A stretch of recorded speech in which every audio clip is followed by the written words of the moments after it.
Okay, good morning students. तो आज का हमारा टॉपिक होगा इंटीग्रेशन।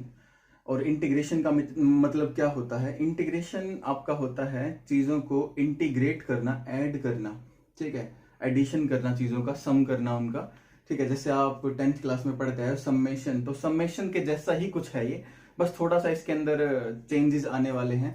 हाँ, चीज़ों को ऐड करना सम्मेशन की तरह सिर्फ इतनी सारी डेफिनेशन से काम नहीं चलता है, थोड़ा सा अच्छे तरीके से हम इसको पढ़ने वाले हैं। तो फिर से इसको समझने के लिए एक एग्जाम्पल हमको कंसिडर करना होता है। एक एग्जाम्पल मैं कंसिडर करता हूँ। एक सिचुएशन मान लेते हैं कि कोई कर्व है आपके पास, ये यहाँ पे आपकी एक्स एक्सिस है, ये आपकी वाई एक्सिस है, और इस एक्स एक्सिस वाई एक्सिस में कोई कर्व है आपकी इस तरीके से कुछ भी, ठीक है। यहाँ पे हम देख रहे हैं कि x में चेंजेस आने से y में भी क्या आते हैं, चेंजेस आते हैं। तो हमारा जो y है वो x का फंक्शन है, मैं ऐसा बोलता हूँ। तो y is the function of x। वो x के ऊपर कैसे डिपेंडेंट है ये तो हमको नहीं दिया गया है, वो कैसे भी हो सकता है। क्या पता ऐसा हो कि y is equal to x हो, क्या पता ऐसा हो y is equal to x square हो, y equal to x cube हो। तो कोई भी सिचुएशन यहाँ पे हो सकती है और इन्हीं के अकॉर्डिंग आपकी कर्व बनने वाली है। x is equal to y होता तो स्ट्रेट लाइन होता कुछ, अगर x equal to y is equal to x square है तो ऐसा कुछ पैराबोलिक कर्व हमारा आता। तो इस तरीके से अलग अलग कर्व हमारी हो सकती हैं। तो ये हमको अभी फिलहाल नहीं दिया गया है, मैं जनरल कोई भी फंक्शन की बात कर रहा हूँ, कोई भी y की बात कर रहा हूं जो कि x डिपेंडेंट है, वो किसी भी तरीके से हो सकता है। तो मैंने कोई जनरल कर्व हमारे पास बना ली है, ठीक है। और यहाँ पे एक लिमिट लगा लेते हैं कि मैं कहां से कहां तक के कर्व की बात करना चाहूंगा। तो मैं x इज इक्वल टू ए, यहाँ पे x इज इक्वल टू ए है आपका, और यहां मान लेते हैं x इक्वल टू बी। तो मैं x is equal to a से लेके x is equal to b तक सिर्फ इसी पोर्शन की बात कर रहा हूं, क्योंकि ये कर्व तो आपके इनफाइनाइट डिस्टेंस तक जा सकती है। x की कुछ भी वैल्यू रखोगे आप, x की कुछ भी वैल्यू रखो, y की वैल्यू तो आने ही वाली है हर बार आपका, ठीक है। तो यहां से यहां तक आपका a है, ये a है आपका, यहां से यहां तक आपका b है। तो ये सिर्फ अंदर वाला पार्ट कितना बचा है, ये अंदर वाला पार्ट आपका बचा है b माइनस ए, ठीक है। ये पूरे में से मैंने a को माइनस कर दिया, और यहां से यहां तक क्या है आपका, ये है आपका b, ठीक है। यहां क्या हो रहा है, यहां एक y की वैल्यू आएगी, क्या आएगी पता नहीं, क्योंकि फंक्शन का ही नहीं पता है, मैंने तो कोई जनरल फंक्शन माना है अभी तक तो, ठीक है। तो यहाँ कोई वैल्यू आने वाली है एफ एक्स, लिख देता हूं मैं इसको, क्योंकि ये y है ना आपका, इस तरफ y है। तो y x की जो भी वैल्यू होगी, अगर x की वैल्यू a है तो यहाँ a रख दो, f ऑफ a हो जाएगा। अगर x की वैल्यू b है तो यहाँ b रख दो, f ऑफ b बन जाएगा। तो y की वैल्यू x के अकॉर्डिंग चेंज हो रही है, x बदलेगा y भी बदल रहा है आपका, ठीक है। अब हम करना क्या चाहते हैं, हम यहाँ पे पॉइंट मान लेते हैं। जैसे इस पॉइंट का नाम मैंने रख लिया p, इस पॉइंट का नाम q, ये पॉइंट है आपका r, और ये पॉइंट है आपका s। तो इस एग्जांपल के अंदर मैं पी क्यू आर एस, या फिर आपका पी क्यू जो कर्व है इसके नीचे का एरिया निकालना चाहते हैं। ये हमारा क्वेश्चन है फिलहाल कि पी क्यू आर एस, ये जो एरिया है आपका, ये एरिया हमको निकालना है। तो इस एरिया को निकालने के लिए हम क्या करते हैं, हम यहां से हमारी एक्स एक्सिस से इस कर्व के ऊपर परपेंडिकुलर डाल लेते हैं, और परपेंडिकुलर कुछ इस तरीके से डाले गए हैं कि इस पूरे हिस्से को, ये जो हमारे पूरा का पूरा रीजन है, इसको मैं n पार्ट्स में डिवाइड कर लेता हूं। तो मान लेते हैं मैंने इसको 1 2 3 4 और 5 पार्ट में फिलहाल डिवाइड कर दिया है। इस 5 को आप n कंसीडर कर लेना कि मैंने इस पूरे रीजन को n पार्ट्स में डिवाइड कर लिया है, ठीक है। जहां जहां ये परपेंडिकुलर हमने डाले हैं, जैसे यहां डाला परपेंडिकुलर इस कर्व के ऊपर, फिर यहां से डाला ये पॉइंट पे, यहां से एक्स एक्सिस के पैरेलल एक और ये लाइन परपेंडिकुलर हम डाल लेते हैं। ऐसा क्यों कर रहे हैं, क्योंकि जैसे ही मैंने परपेंडिकुलर डाला तो ये एक रेक्टेंगुलर बार बन गया, और रेक्टेंगल का एरिया निकालना हमको बहुत आसानी से आता है। रेक्टेंगल का एरिया निकालना बहुत आसान है, लेंथ को ब्रेड्थ से मल्टीप्लाई कर दो, एरिया आ जाता है आपका, ठीक है। तो हम करने क्या वाले हैं, हम इन्हीं बार्स का एरिया निकालेंगे और उन सब को ही क्या कर देंगे, ऐड कर देंगे। यही हमारा क्वेश्चन है फिलहाल अब तक के लिए तो, कि हमको इस पूरे का क्या निकालना है, इस पूरे का एरिया निकालना है हमको, ठीक है। और ये जो बार हमने बनाए हैं, ये जो हमने परपेंडिकुलर डाले हैं, ये कितनी कितनी डिस्टेंस दूर पे बनाए हैं, या फिर आप ऐसा बोल सकते हो कि ये जो हमारे रेक्टेंगल्स हैं इनकी जो विड्थ है वो कितनी कितनी है, तो वो हमने मान रखी है डेल्टा एक्स। ये भी डेल्टा एक्स है आपका, ये डेल्टा एक्स है, तो ये delta x delta x delta x, इस तरीके से डेल्टा एक्स डिस्टेंसेस पर परपेंडिकुलर बनाए। ओके, तो ये हमारे पास रेक्टेंगुलर बार बन गए हैं। हमको n पार्ट्स में डिवाइड किया है हमने, तो मैं यहां से डेल्टा x की वैल्यू बिल्कुल आसानी से निकाल सकता हूं। कैसे, देखो भाई, यहां से यहां तक कितनी डिस्टेंस है आपकी, b माइनस ए, और इस b माइनस ए को आपने कितने पार्ट्स में डिवाइड किया है, तो आपने n पार्ट्स में डिवाइड किया है। तो मान लेते हैं ये 5 पार्ट होते हैं आपके, ठीक है, तो मैं 5 से डिवाइड कर देता, एक पार्ट की वैल्यू आ जाती ना आपके पास, तो फिलहाल n पार्ट्स में डिवाइड किया है, तो मैं इसको n से डिवाइड कर देता हूं, तो ये मेरे पास डेल्टा x आ चुका है। तो यहां से delta x is equals to b minus a divided by n। जितने ज्यादा n होंगे आपके, जितने ज्यादा n, इसका मतलब जितने ज्यादा पार्ट्स में मैं इसको डिवाइड करता, और भी ज्यादा अगर इसके पार्ट्स बना देता, तो मेरा जो डेल्टा x है वो तो छोटे छोटे बनते ना, ठीक है। तो अगर आपका n बहुत ज्यादा होता तो डेल्टा x आपका क्या होता, बहुत ही कम होता। ओके, तो इसके बाद हमको वो इंटीग्रेशन निकालना है, इसका सम निकालना है, इस एरिया का सम निकालना है, ठीक है। तो एरिया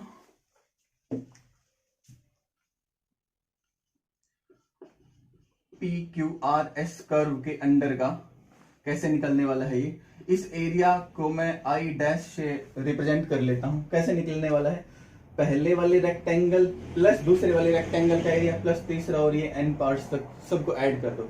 तो पहले वाले का एरिया निकाल लेते हैं अब, कितना आने वाला है, देखो यहां से यहां तक कितना है आपका a, ये डिस्टेंस आपकी a, तो ये a है, तो ये कितनी है, ये तो y है, और इस a के ऊपर तो डिपेंडेंट है ये, क्योंकि ये x है ना आपका इस तरफ, तो x की वैल्यू अगर a है तो इस y की वैल्यू क्या आने वाली है, तो y की वैल्यू f ऑफ a आने वाली है। भाई y क्या होता है आपका, y इज fx है, तो जो x की वैल्यू है यहां पे रख दो, तो x की वैल्यू इसके लिए, ये इस लाइन के लिए x की वैल्यू कितनी है, a है ना, तो मैंने यहाँ पे a रख दिया, तो y is equal to f of a। तो मेरे पास ये डिस्टेंस आ चुकी है, ये वाली कितनी है, ये है आपकी f ऑफ a, ठीक है। अच्छा, इनटू दिस, ये आपकी लेंथ हो गई, ये आपकी ब्रेड्थ होगी, तो ये ब्रेड्थ तो सारी की सारी डेल्टा x है ना, तो डेल्टा x से आपने क्या कर दिया, मल्टीप्लाई कर दिया, तो आपने एक बार का, इस एक रेक्टेंगुलर बार का एरिया निकाल लिया, प्लस अगला रेक्टेंगुलर बार देखते हैं, ये वाले। अब मुझे इस हाइट की जरूरत पड़ने वाली है, ये वाली कितनी है आपकी, देखो जैसे ही मैं इस पॉइंट से इस पॉइंट पे चला गया, तो मेरा जो x है वो यहां तक तो a था, लेकिन यहां पे जाने के बाद a में कुछ ऐड हो गया, हमारा x इस पॉइंट पे क्या आ चुका है, इस पॉइंट पे आपका जो x है वो a में कुछ एडिशन हो गया, a प्लस डेल्टा x हो गया है, ठीक है ना। तो ये डेल्टा x ऐड हो गया इसमें, तो यहां से अगर मैं y निकालता हूं, ये तो मेरा y है ना, तो अगर मैं ये y निकालूंगा तो y क्या आने वाला है, y आने वाला है f ऑफ x होता है, और x की वैल्यू क्या है, a प्लस डेल्टा x, ठीक है। तो यहां से मैंने इस y की वैल्यू रख दी, और y की वैल्यू है f of a plus delta x। Okay, इसके बाद इनटू ब्रेड्थ करनी है, ब्रेड्थ तो कितनी है आपकी, डेल्टा x ही है। ओके,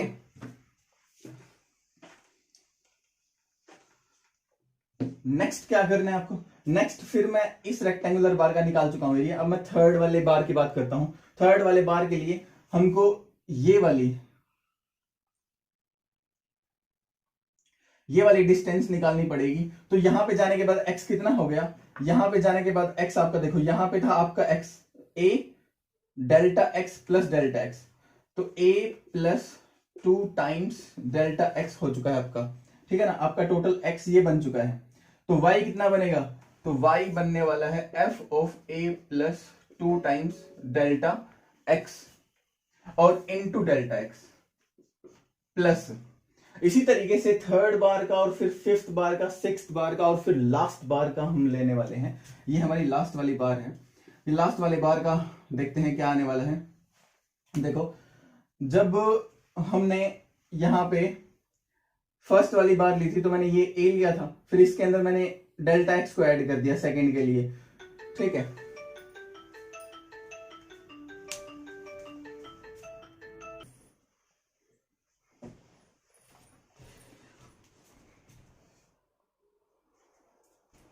ओके, तो अब हमको ये लास्ट टर्म इसके निकालनी है कि लास्ट टर्म क्या आने वाली है अप टू लास्ट। इस तरीके से लास्ट टर्म हम यहां पे लिखने वाले हैं कि क्या आने वाली है वो। तो अब देखना, एक जैसे ये कोई कर्व थी आपकी, यहां से स्टार्टिंग थी, इसको मुझे n पार्ट्स में डिवाइड करना था, तो 5 पार्ट में डिवाइड करते हैं मान लेते हैं। तो 1 पार्ट, 2, 3, 4 और 5, ये 5 पार्ट में मैंने इसको डिवाइड कर दिया। देख सकते हो आप, 1, 2, 3, 4 और ये 5। तो ये 5वीं लाइन जैसे ही मैंने खींची यहां से स्टार्ट करके, तो ये 5 पार्ट्स में क्या हो गया, डिवाइड हो गया, ठीक है ना। लेकिन मुझे इस लाइन की जरूरत नहीं है। मैं अगर इसको n पार्ट्स में डिवाइड करता हूं तो ये nth लाइन है आपकी, n वाली लाइन है। लेकिन मुझे इस लाइन की जरूरत है एरिया निकालने के लिए, क्योंकि मैं एरिया इस तरीके से निकाल रहा हूं, ये वाले। तो ये वाली हाइट इंटू ये, तो ये वाली हाइट मुझे लेनी है। तो ये क्या है, ये तो आपकी nth लाइन है, लेकिन ये n-1 है ना, तो n-1 तक जाएगा, n तक नहीं जाने वाला है। तो plus f of a plus भाई n-1 तक जाएगा ये, इंटू डेल्टा एक्स, ये एफ ऑफ एक्स हो गया ये, और इंटू डेल्टा एक्स, ये तो हमारी क्या हो गई, ये तो हमारी लेंथ हो गई ना इसकी। तो ये तो हमारी लेंथ हो गई है, और ये हमारी विड्थ। तो विड्थ कितनी है इसकी, डेल्टा एक्स। तो मैंने डेल्टा एक्स से क्या कर दिया, मल्टीप्लाई यहां पे कर दिया है। तो ये हमारा समेशन आने वाला है। इन सब में डेल्टा एक्स आता है, डेल्टा एक्स, यहां पे भी डेल्टा एक्स। तो डेल्टा एक्स को बहुत आसानी से कॉमन लिया जा सकता है। तो I dash is equals to delta x common ले लिया हमने, f of a plus f of a plus delta x plus f of a plus 2 delta x, लिख देते हैं ये वाली टर्म भी। और फिर जो लास्ट टर्म आने वाली है वो है F of a plus n-1 times delta x. तो ये हमारा समेशन बन रहा है, सॉरी एडिशन बन रहा है। मैं इसको समेशन की फॉर्म में बहुत आसानी से लिख सकता हूं। आप 10th क्लास में पढ़ते आए हो ना कि a प्लस बी प्लस सी, तो कोई अगर सीरीज टाइप बनता दिखे तो आप उसको समेशन की फॉर्म में लिख देते हो। हमको एडिशन ही तो करना है, समेशन ही होता है एक टाइप से इंटीग्रेशन भी। तो I dash is equals to delta x, इसको मैं समेशन की फॉर्म में लिख दिया, और यहां पे लिख दिया मैंने एफ एक्स आई, और फिर डेल्टा एक्स आपका यहां पे था ही, तो डेल्टा एक्स मैं यहां पे लिख चुका हूं पहले ही। ओके, और यहां पे ये जो एक्स आई है टेक्स वैल्यूज, कौन कौन सी वैल्यूज ये ले रहा है, ये एक्स आई आपका एक बार ए लेता है, फिर ए प्लस डेल्टा ए लेता है, फिर ए प्लस 2 डेल्टा ए लेता है। तो takes values a plus delta x, a plus 2 delta x up to last. तो इस तरीके से हम इसको डिनोट करते हैं। ओके, अब इस तरीके से हमने ये सम निकाल लिया। हमने क्या निकाल लिया, हमने एरिया निकाल लिया। अगर हमारे पास कोई फंक्शन दिया होता तो कुछ कैलकुलेशन करके कुछ वैल्यू आ गई होती अब तक, तो वो आपका आंसर आ गया होता। लेकिन मैं देखना चाहता हूं क्या ये एग्जैक्ट आंसर है आपका, क्या ये एरिया जो हम निकालना चाहते हैं क्या ये वही एरिया आया है। लेकिन ऐसा नहीं है।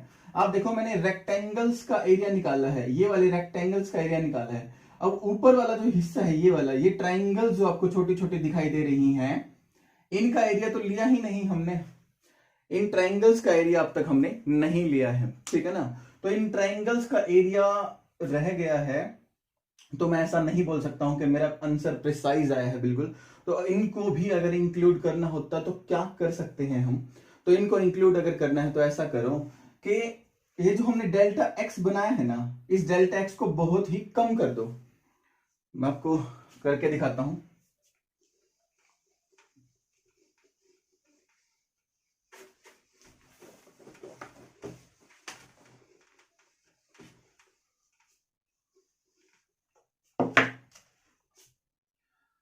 आई डैश आया हुआ था हमारा समेशन एफ एक्स आई डेल्टा एक्स। ओके, तो यहां से मैं बता रहा था आपको कि अगर इन ट्राइंगल्स को भी काउंट करना है हमको तो क्या करो, तो ऐसा कुछ करना था हमको कि जब मैंने इसको n पार्ट्स में डिवाइड किया था तो ये n को आप बहुत ही ज्यादा कर दो, बहुत ही ज्यादा पार्ट्स में आप इसको डिवाइड कर दो। तो देखना बहुत ही ज्यादा पार्ट्स में डिवाइड करोगे तो आप ऐसा कुछ काम होने वाला है, ये वाला, ठीक है। और यहां से देखो, अब यहां से परपेंडिकुलर ये डलेगा, ये और ये और ये, तो आप देखोगे ये जो ट्राइंगल वाला पोर्शन है ये बहुत कम बच रहा है। तो हम जितना ज्यादा n लेंगे, अगर मैं इस n को क्या करता जाऊं, इंक्रीज करता जाऊंगा,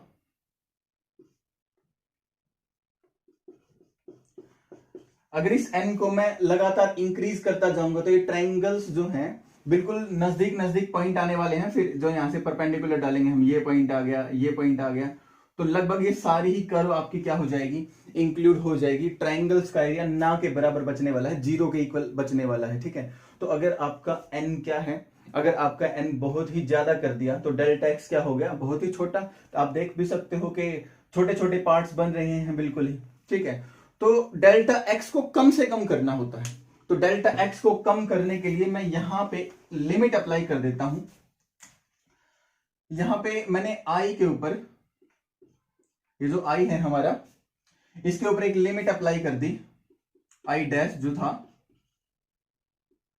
कि डेल्टा एक्स अप्रोचेस टू 0, और ये आई डैश के ऊपर, आई डैश मतलब ये, ठीक है। तो this is equal to limit delta x approaches to 0 summation delta x. ये जो हमारी टर्म आई है इसको मैथमेटिक्स के फॉर्म में, मैथमेटिक्स में इसको हम इस तरीके से डिनोट करते हैं, दिस इज इक्वल टू, इस समेशन को मैं इंटीग्रेशन, ये हमारा इंटीग्रेशन का सिंबल होता है,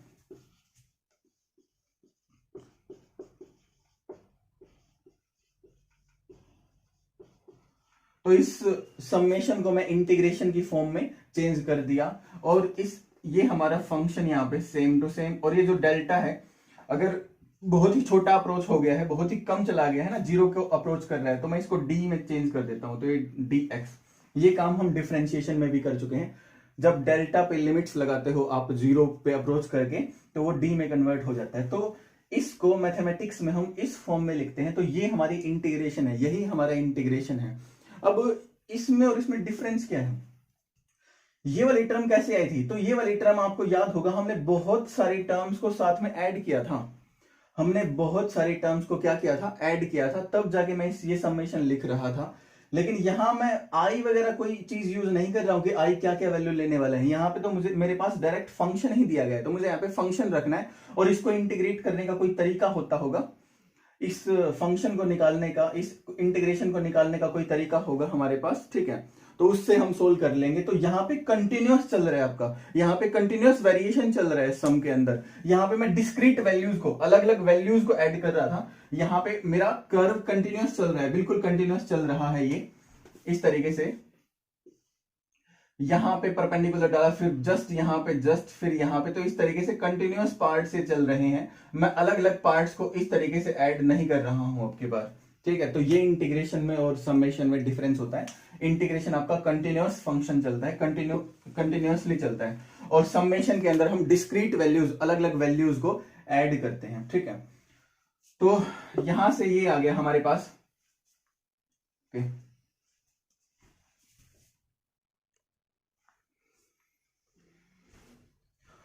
तो अब इसमें देखने वाली एक चीज और भी है कि मुझे इन सब को इंटीग्रेट तो करना है। यहाँ पे समेशन में हम लिख भी देते हैं कि आई की वैल्यू यहां से लेके यहां तक वेरी करती है हमारी, और वहां पे भी मैंने आपको बताया था कि एक्स आई क्या क्या वैल्यूज लेता है, तो यहां भी एक लिमिट तो लगानी पड़ेगी ना आपको। और लिमिट किस तरीके से लगाओगे, लिमिट इस तरीके से लगाएंगे कि मैं इस कर्व में कहां से लेके कहां तक का इंटीग्रेशन चाहता हूं, तो मैं x is equals to a से लेके x is equal to b तक इंटीग्रेशन चाहता हूं, तो मैं लिमिट लगा देता हूं यहां पे a टू b, ठीक है। x के साथ हम इंटीग्रेट कर रहे हैं, x के रिस्पेक्ट में हम इंटीग्रेट कर रहे हैं कि x चेंज होने से ये कर्व का एरिया कम ज्यादा हो रहा है, ठीक है। तो x के ऊपर ही लिमिट क्या लगाई कि a से लेके b तक आपको ये चेंज करवाना है। इसको हम बोलते हैं लोअर लिमिट ऑफ इंटीग्रेशन, और इसको हम बोलते हैं upper limit of integration. Okay, तो मुझे लग रहा है आप इंटीग्रेशन को समझ चुके होंगे। इंटीग्रेशन का मतलब एडिशन से ही होता है एक टाइप से, लेकिन ऐसे फंक्शंस को ऐड करना होता है यहाँ पे जो कंटिन्यूअसली चेंज हो रहे हैं। कोई डिस्क्रीट वैल्यू हम यहाँ पे नहीं लेते हैं, जैसे समेशन की फॉर्म में लेते थे हम, ठीक है ना। तो समेशंस में जब हम जैसे n को मैंने बहुत ही क्या कर दिया था, बहुत ही ज्यादा कर दिया था कि छोटे छोटे पार्ट्स बहुत ही ज्यादा बना दिए, ठीक है ना। तो ये हमारा डेल्टा x, जो हमारे ये जो विड्थ बची थी वो हमने बिल्कुल जीरो को अप्रोच करवा दी थी। तो कंटिन्यूअसली बहुत सारे एरियाज ले लिए थे जो लगातार चेंज हो रहे थे, तो उनको ऐड करना हमारा इंटीग्रेशन का ही काम है। इंटीग्रेशन से ही हम उनको ऐड कर सकते हैं, ठीक है ना। अब इसको देखने के लिए, इसका एक प्रूफ करने के लिए हम देख लेंगे ये वैलिड है या नहीं है। एक एग्जांपल कंसीडर करना चाहते हैं जिससे आपको और बेटर क्लैरिटी आ जाएगी इंटीग्रेशन में, और कुछ ऐसा एग्जांपल हम लेंगे जिससे आप पहले ही फेमिलियर हो गए। ओके, तो एक बहुत सिंपल सा फंक्शन लेंगे हम यहां पे।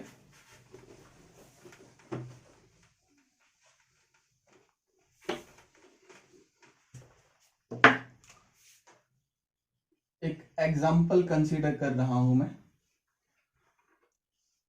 तो फिर से ये एक बहुत ही सिंपल कर्व मैंने बना ली है यहाँ पे, ठीक है।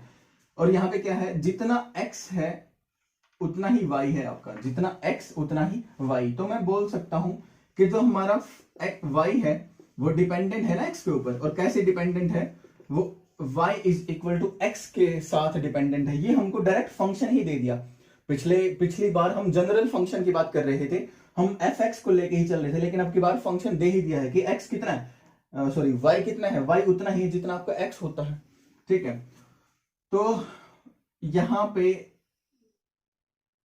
ये हमारी कर्व जा रही है, और इस कर्व में भी मैं मान लेता हूं हम बात करने वाले हैं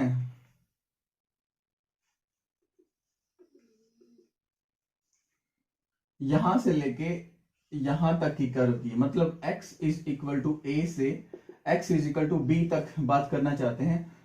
और ये पॉइंट P, Q, R और S पॉइंट हमारा बना लिया हमने। तो इसका भी एरिया निकालना चाहते हैं हम, और ये फिगर थोड़ा सिमिलर है, आपने देखी हुई है, ये एक ट्रेपीजियम बन गई है। आप देख सकते हो दो पैरेलल साइड्स हैं और ये दो नॉन पैरेलल साइड्स हैं। एस आर और पी क्यू ये आपकी नॉन पैरेलल साइड्स हैं, और ये वाली आपकी पैरेलल साइड्स हैं, ठीक है। तो ट्रेपीजियम बन गई, और ट्रेपीजियम का एरिया आपको पहले ही आता है निकालना, आपको पता है ट्रेपीजियम का एरिया हम कैसे निकालते हैं। लेकिन हम इसको इंटीग्रेशन की हेल्प से करना चाहते हैं। हम देखना चाहते हैं क्या इंटीग्रेशन करने की हेल्प से या इंटीग्रेशन की हेल्प से क्या एरिया सेम ही आ रहा है हमारा जो पहले आता है हमारा, ठीक है। तो फिर से हमारे वही स्टेप्स होंगे, हम इसको n पार्ट्स में डिवाइड कर लेते हैं।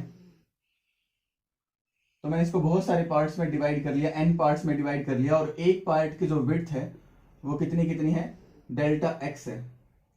एक पार्ट की विड्थ को मैं डेल्टा x लिख देता हूं, ओके।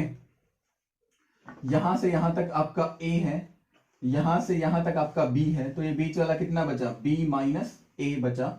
और यहां पे आपका y है जो कि x के ही इक्वल होता है, जितना x उतना ही y होगा, ठीक है। तो एरिया ऑफ ट्रेपीजियम निकालना है हमको। मैं इसको I डैश लेके चलता हूं, तो मैं हर एक पार्ट को अलग अलग से क्या कर देता हूं, हर एक जो मेरे ये रेक्टेंगुलर बार्स बनने वाले हैं इनको क्या कर देते हैं, आप ऐड कर देते हैं। तो फर्स्ट वाला बार जैसे ही मैं ऐड करूंगा तो फर्स्ट वाले में क्या होगा, देखो फर्स्ट वाले का एरिया निकालने के लिए मुझे इस हाइट की जरूरत पड़ने वाली है, यहां से लेके यहां तक। तो ये कितनी है, अगर यहां से लेके यहां तक a है तो वो भी तो a होगी ना भाई। x अगर आपका a है तो y भी कितना होगा, a ही होगा, क्योंकि मुझे पता है x आपका हमेशा किसके इक्वल होता है, y के इक्वल ही होता है, ठीक है। तो ये तो आ गई a, और ये कितनी है, डेल्टा x। तो a into delta x plus second वाला काउंट करते हैं, सेकंड वाला है ये आपका, ठीक है। अब इस लाइन पे आपका x तो बढ़ गया है, x तो आपका यहां से लेके यहां तक हो गया है, कितना हो गया है, a प्लस डेल्टा ए हो चुका है। तो y भी कितना हो गया, a प्लस डेल्टा ए हो गया होगा। तो जब आपका y a plus delta A हो गया, ठीक है, तो ये हाइट इंटू ये डिस्टेंस, ये तो आपकी डेल्टा एक्स थी ही, इसी तरीके से आ जाएगा। इसी तरीके से जब मैं थर्ड वाली बार का काउंट करने वाला हूं एरिया, तो फिर आपका ये x बढ़ गया, कितना हो चुका है, a plus two delta x हो चुका है। तो a plus two times delta x, और विड्थ आपकी डेल्टा एक्स ही रहेगी, प्लस अप टू लास्ट आपको पता है यहां तक लेना है, इस लाइन तक की बात करनी है। तो n लाइंस में डिवाइड किया था, तो ये वाली लाइन आपकी n माइनस वन लाइन है आपकी, ठीक है ना। तो यहां से आया a plus n minus one times delta x into delta x. तो ये हमारा इंटीग्रेशन आ रहा है, ठीक है। यहां पे आप देखोगे delta x delta x delta x और डेल्टा एक्स, यहां पे सिंबल यूज कर लेना अप टू लास्ट, ठीक है। तो I dash is equal to delta x हमने ले लिया कॉमन, बचा क्या, यहां पे बचा a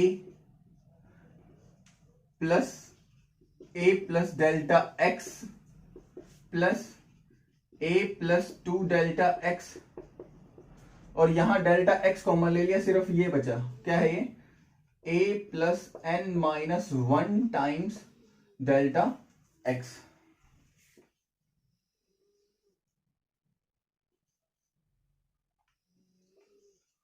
तो ये वाला पार्ट हमारा यहां पे बचा है, ठीक है। तो इसके बाद ये जो टर्म हमारी आई हुई है यहां पे, ठीक है, हमको यहां पे देखना है कि इसको मैं समेशन की फॉर्म में आसानी से लिख सकता हूं। तो मैंने इसको समेशन की फॉर्म में लिखना चाहा, और इसको मैं लिख देता हूं समेशन ऑफ एक्स आई, इसको मैंने समेशन ऑफ एक्स आई लिख दिया, वेयर एक्स आई टेक्स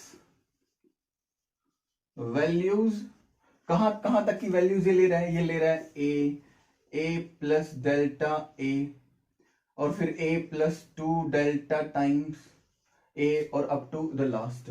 तो इस तरीके से ये इतनी इतनी वैल्यूज हमारी ले रहा है, लेकिन हमारा काम यहां तक खत्म नहीं होता है। ये हम कैलकुलेट तो कर रहे हैं, लेकिन हम एक चीज छोड़ चुके हैं, क्या, कि ये जो ट्राइंगल्स बच रही हैं वो तो हमने छोड़ ही दिया। तो पिछली बार हमने क्या किया था, ट्राइंगल्स को इंक्लूड करने के लिए हमने ये जो n पार्ट्स में हमने डिवाइड किया हुआ है डेल्टा x को, जहां पे हमारा डेल्टा x क्या आया हुआ था, हमारा डेल्टा x आया हुआ था यहाँ पे, यहां से यहां तक आपका b माइनस ए है ना, तो b माइनस ए पार्ट्स को n पार्ट्स में डिवाइड किया, तो एक पार्ट की वैल्यू डेल्टा x आई ना।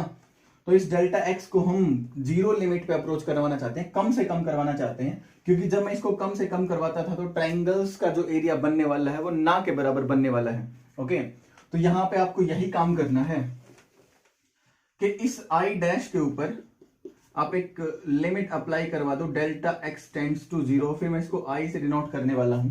तो यहां मैंने लिमिट अप्लाई करवा दी आई डैश के ऊपर, तो यहां भी करवा दो।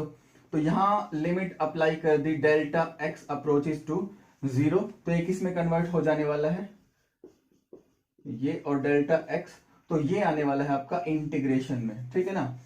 तो integration x into D x, तो डेल्टा x को मैं x में कन्वर्ट कर देता हूं, और ये i जैसी कोई टर्म यहां पे नहीं आने वाली है, क्योंकि i डिस्क्रीट वैल्यू, एक्स आई आपकी डिस्क्रीट वैल्यू, अलग अलग वैल्यूज को शो कर रहा है, लेकिन यहां कंटिन्यूअस आपका वेरिएशन शो करता है इंटीग्रेशन। तो i इज इक्वल्स टू ये वाला पार्ट, ठीक है। तो मैंने ये जो हमारी इक्वेशन आ रही है, इसमें इस तरफ तो मैंने लिमिट अप्लाई कर दी है, और इस तरफ लिमिट अप्लाई करने से मेरे पास आई आ चुका है। जब मैंने आई डैश के ऊपर लिमिट अप्लाई करी तो मेरा आई बन चुका है, आई मतलब ये वाला पार्ट बन चुका है। इस तरफ लिमिट अप्लाई नहीं करी है अब तक हमने, तो इस तरफ लिमिट अप्लाई करते हैं, अभी क्या होगा। तो इसको आप याद रखो, I is equals to integration of X with respect to X, इसको ऐसे बोलते हैं, integration of X with respect to X.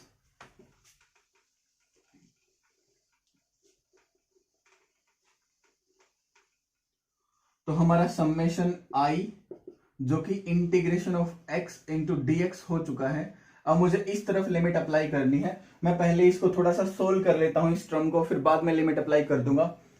तो देखो यहां पे ये AP बन रही है हमारी, ठीक है ना। ये A है, ये फिर A में डेल्टा A ऐड हो गया, तो यहां से यहां जाने पे डेल्टा X ऐड होता है।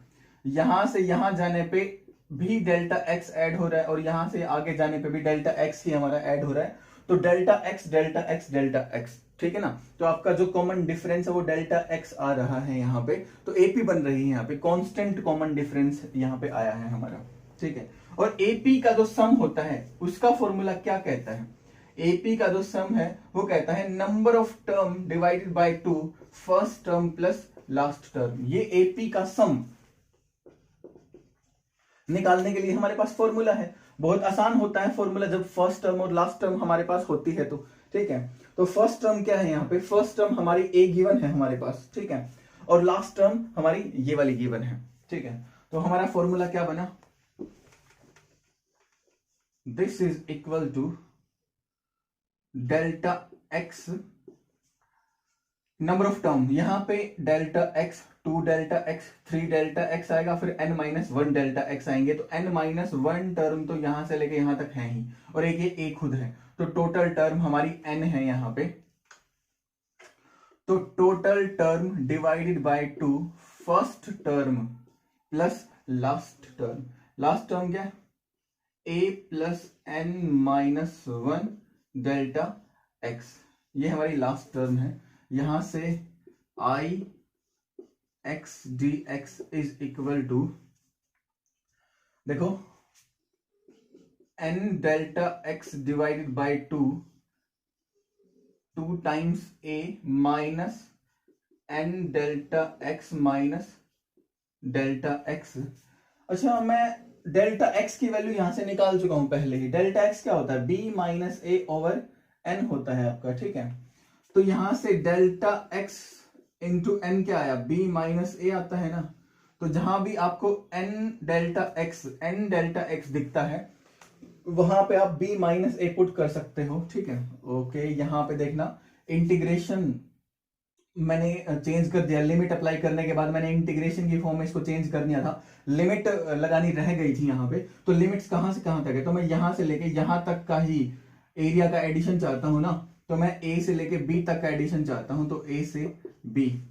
This is equal to n delta x, तो n delta x is b minus a divided by 2a plus b minus a minus delta x।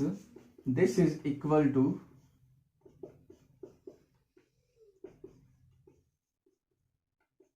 b minus a divided by 2, और यहां से इसको solve करोगे तो a plus b minus delta a।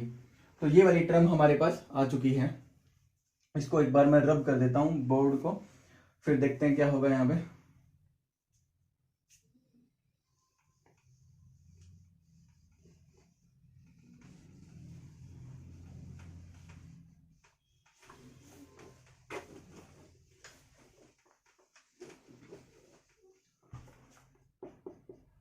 I जो कि आपका I डैश पे limit delta x approaches to 0 लगाने पे आया था x delta x a to b आया था, और सामने वाली टर्म क्या बनी थी? b minus a divided by 2 और a plus b minus delta x। तो ये वाली टर्म हमारी लास्ट में बन चुकी थी। इसको सोल्व किया, this is equal to, okay. अब लिमिट अप्लाई करने का टाइम आ चुका है, तो मैं लिमिट यहां पे अप्लाई कर देता हूं। देखो यहां पे तो इस तरफ मैं लिमिट अप्लाई कर चुका हूं। अगर मैं इस पोर्शन पे एक लिमिट अप्लाई करता हूं डेल्टा x अप्रोचेस टू 0, तो देखना x dx a to b, this is equal to b minus a divided by 2, और ये क्या है आपका? b प्लस a, और डेल्टा एक्स को मैंने अप्रोच करवा दिया 0 पे, तो ये लगभग लगभग कितना बना, 0 ही बना। तो ये वाली टर्म को छोड़ दिया हमने, तो ये वाला आपका आंसर बना which is equal to b plus a b minus a b square minus a square by 2। ये आ गया हमारा इंटीग्रेशन। और इस इंटीग्रेशन की हेल्प से हम क्या निकाल रहे थे, हम निकाल रहे थे एरिया ऑफ ट्रेपीजियम। ठीक है, तो एरिया ऑफ ट्रेपीजियम ये आ गया b square minus a square by 2। अब हम देखना चाहते हैं हमारा जो नॉर्मल फॉर्मूला होता था एरिया निकालने का ट्रेपीजियम का, क्या उससे भी यही आपका आंसर आता है। ठीक है, तो एरिया ऑफ ट्रेपीजियम का जो फॉर्मूला होता है वो होता है 1/2 सम ऑफ पैरेलल साइड्स। तो पैरेलल साइड्स का सम देख लेते हैं हम। तो ये कितना आपका, ये है आपका a, और वहां पे आपका क्या हो गया, देखो यहां से यहां तक हमारा क्या है a, और फिर यहां से यहां पे हमारा क्या हो गया b। ठीक है, तो ये अगर a है तो ये भी तो हमारा a ही हुआ, क्योंकि y और x तो आपस में क्या है, इक्वल ही है। तो ये आपका a, तो ये भी a, ये आपका b, तो ये भी कितना b ही बनेगा। तो ये a है और ये साइड क्या है आपकी b है। तो ये a, तो sum of parallel sides into difference, sorry distance between the parallel sides. तो पैरेलल साइड्स के बीच का डिस्टेंस तो ये है ना, ठीक है ना, परपेंडिकुलर डिस्टेंस। तो ये कितना बन रहा था अपना, ये हमारा b माइनस ए था, तो ये आपका b माइनस ए। तो एरिया हमारा 1/2 B square minus a square same ही आ रहा है। तो बिल्कुल ठीक है हमारा ये तरीका। तो हम हर बार इंटीग्रेशन को सोल्व करने के लिए ये काम नहीं करने वाले हैं। ये तो कितना आसान फंक्शन था कि y is equal to x, इतना आसान फंक्शन है, ठीक है ना। और इतने आसान फंक्शन के लिए हमको देखो कितना काम करना पड़ा है यहाँ पे इंटीग्रेशन निकालने के लिए। तो हमने क्या किया है, बहुत ही अच्छे अच्छे फॉर्मूले बनाए हुए हैं इस फैक्टर को इंटीग्रेट करने के लिए, ठीक है ना। मैं अलग अलग ऐसे जोड़ता नहीं हूं कि बार बार लिमिट अप्लाई करूंगा और ये करने वाला हूं वो, ठीक है। हमने डायरेक्ट फॉर्मूले बनाए हुए हैं यहाँ पे इंटीग्रेशन के। अब हम उस इंटीग्रेशन की हेल्प से हम इसको बहुत ही आसानी से निकाल सकते थे। अब वही हमको देखना है कि वो फॉर्मूले हमारे क्या हैं, ठीक है।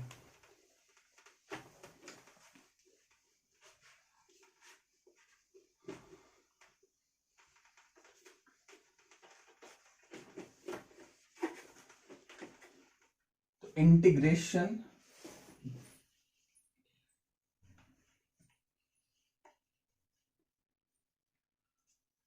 ऑफ सम फंक्शंस,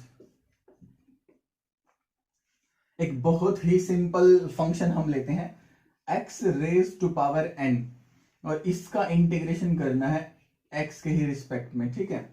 तो इसका जो इंटीग्रेशन आने वाला है वो होता है, देखो हम क्या करते हैं, एक पावर को रेज कर देते हैं, यहाँ पे पावर को कर दिया रेज, तो n पावर थी तो n की पावर को एक बढ़ा दिया, जो पावर बनती है उसी पावर से हमने क्या कर दिया, डिवाइड कर दिया, ठीक है। उसी पावर से हमने क्या कर दिया, डिवाइड कर दिया। ओके, तो ये हमारा फॉर्मूला बन चुका है। अच्छा, ये थी हमारी a, यहाँ पे थी हमारी लिमिट b, ठीक है ना। पिछले क्वेश्चन में हमने लिमिट अप्लाई की थी a और b। तो ये जो क्वेश्चन था वो इसी फॉर्म का था। क्या था हमारे पास, integration of x dx।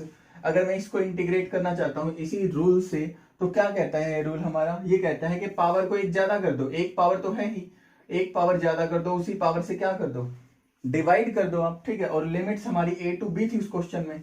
Limits को सोल्व करने का तरीका ये होता है, हम जिस पे इंटीग्रेशन कर रहे हैं, जिसके रिस्पेक्ट में, x के रिस्पेक्ट में इंटीग्रेशन कर रहे हैं, तो जहां जहां x है वहां पे एक बार अपर लिमिट रख दो और फिर एक बार लोअर लिमिट। तो upper limit minus lower limit, function के अंदर आपकी अपर लिमिट और फिर फंक्शन के अंदर आपकी लोअर लिमिट रख के दोनों फंक्शंस को माइनस करते हैं, ठीक है।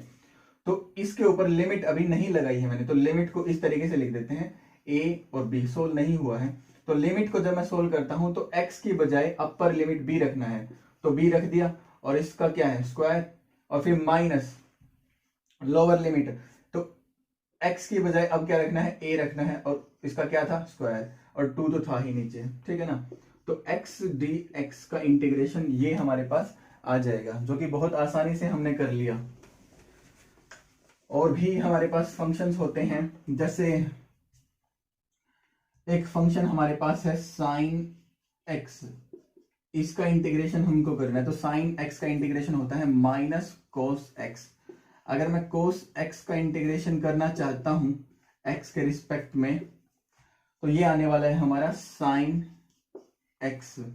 अगर मैं इंटीग्रेशन करता हूं सेकेंड स्क्वायर एक्स का एक्स के ही रिस्पेक्ट में, एक्स के ही रिस्पेक्ट में मैं इसलिए बोल रहा हूं क्योंकि ये कोई फंक्शन है ना, वो एक्स डिपेंडेंट है। इसको आप y मान के देखो, तो ये आपका y, ये आपका y, तो y is a function of x।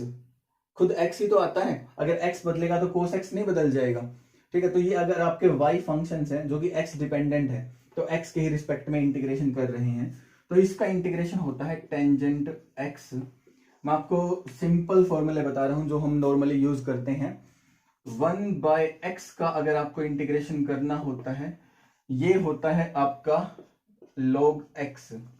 e raise to power x एक फंक्शन है, एक्सपोनेंशियल फंक्शन का इंटीग्रेशन सेम ही होता है e raise to power x। Okay, यहां से x को ऊपर लेके जाओगे तो पावर क्या बनेगी, -1 बनेगी। तो x रेज टू पावर -1, और यहां देखना x raise to power n।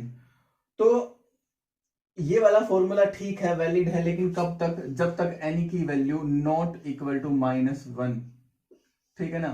तो जब n की वैल्यू -1 को छोड़ के कुछ भी होता हो, हम इस फॉर्मूले का यूज कर लेते हैं। बाकी अगर -1 है तो ये 1/x का इंटीग्रेशन 1 log x, इस तरीके से हम करते हैं।